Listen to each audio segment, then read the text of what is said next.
Well, it's been called a scandal. The hundreds of women being forced to travel huge distances to get the treatment they need when suffering a postnatal illness. An ITV survey has uncovered the extent of the problem, with large parts of the West Country having no specialist services to give women the help they need. Well, the NHS has admitted that there is a problem here in the West. Tonight, one mother tells us how she experienced this postcode lottery scandal. It was after a traumatic birth that Rachel Anning became unwell. Memories of nearly losing her baby triggered post-traumatic stress disorder, followed by anxiety, postnatal depression, and eventually psychosis.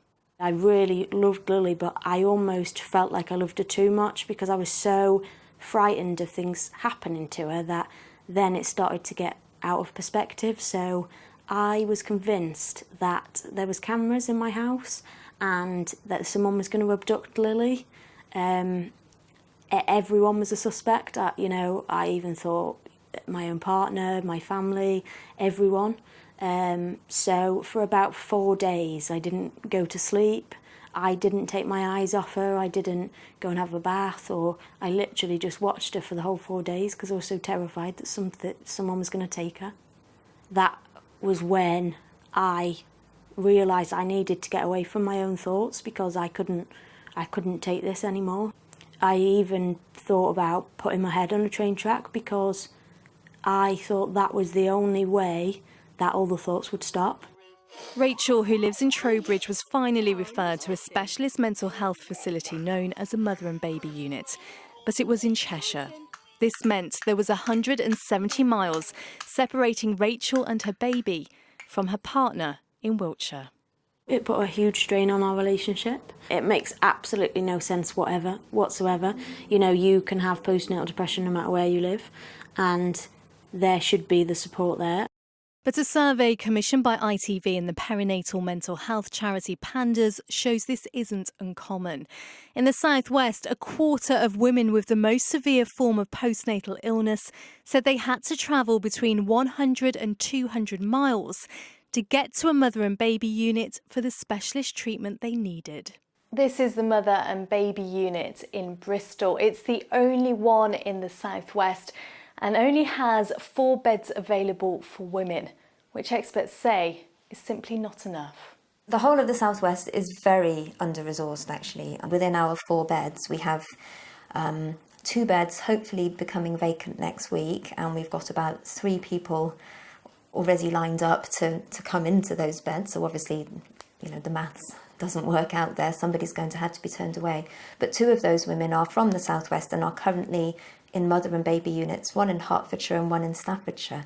So that just, beautifully encapsulates that problem, that these are women separated from their support networks, from their families. They've had to go miles and miles away from home in order to access treatment and are now waiting to come back to a more local unit. But even that more local unit is in actual fact still very far from where they live. In the West, new mothers are facing a postcode lottery. Shockingly, in Bristol, Gloucestershire, Wiltshire and Somerset, there's no specialist teams at all for women suffering from a postnatal illness. But cross the border to Devon or Dorset, and mothers living here will be given the very best care which meets nationally agreed standards. If we liken it to physical health, it's like saying there's no cancer specialist in your area. Well, actually, that's just not good enough. It's not good enough just to get general care. These women need very specialist support at this time.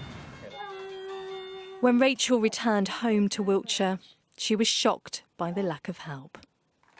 I sent over 30 emails, phone calls, different things to as many services that I could think of. Every response I got back sort of echoed the same message, that I was in the wrong postcode, that I didn't meet the criteria. I'm lucky that I've managed to get through mine without taking drastic action. I was so close to the brink of just ending it all because I didn't know how else I was going to manage. So it would be so tragic for newborn babies to lose their mothers for something which they could get help for and could be better. Sadly, hundreds of women in our survey had similar stories. It took months to get help, and even then it wasn't great. It felt like a postcode lottery. There's still a lack of awareness surrounding this. When I first confided in my partner, he said I shouldn't seek help in case the baby was taken away. People still tell you it's a lack of sleep and all will be fine. There needs to be more mother and baby units. So many would benefit, but there aren't enough spaces.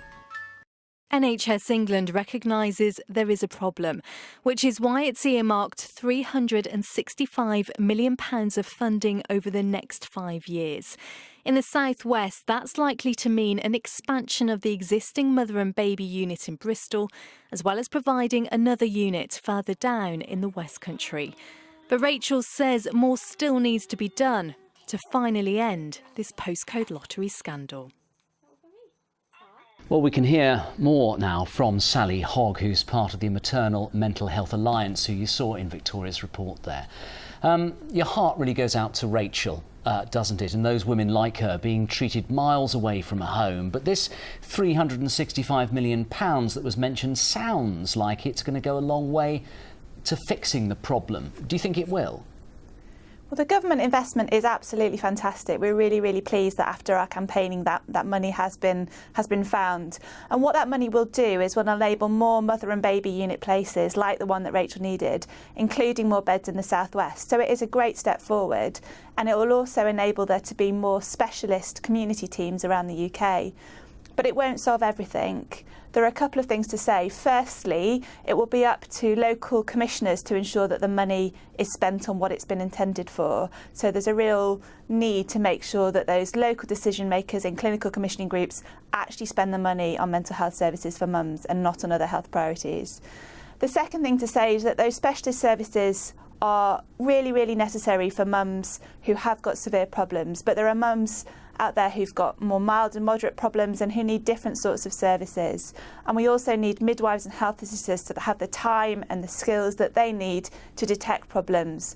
And those problems, that full spectrum of care isn't going to be sorted out just by this funding alone. There's a real raft of changes that are needed right across the system. Now, the NHS admits that the South West doesn't have enough beds, and hopefully we will get more. But just how important are these mother and baby units?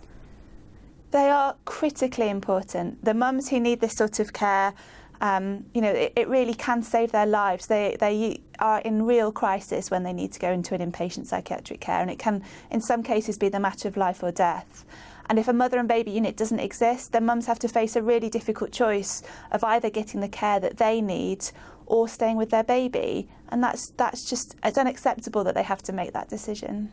And briefly, Sally, what advice can you give to women and their families watching tonight who identify with Rachel's story but don't know where to turn? And we heard one woman say there that they're worried that by asking for help, some women fear that it's going to mean that their baby is actually taken away from them.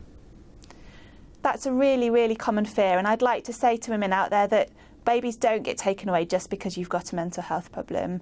Actually, the best thing you can do is speak out and get help early before it becomes as big a problem as it could be for you and your family. So I'd really urge any woman who thinks she might have a mental health problem, who's either pregnant or has a new baby, to talk to her midwife and health visitor or her GP or whoever she feels is most accessible in her community to speak up and to try and get the care that she needs. OK, Sally Hogg, thank you very much indeed. Thanks very much for having me. And if you want more information on any of the topics we've covered in our Keeping Mums series this week, then go to our website, itv.com/West Country.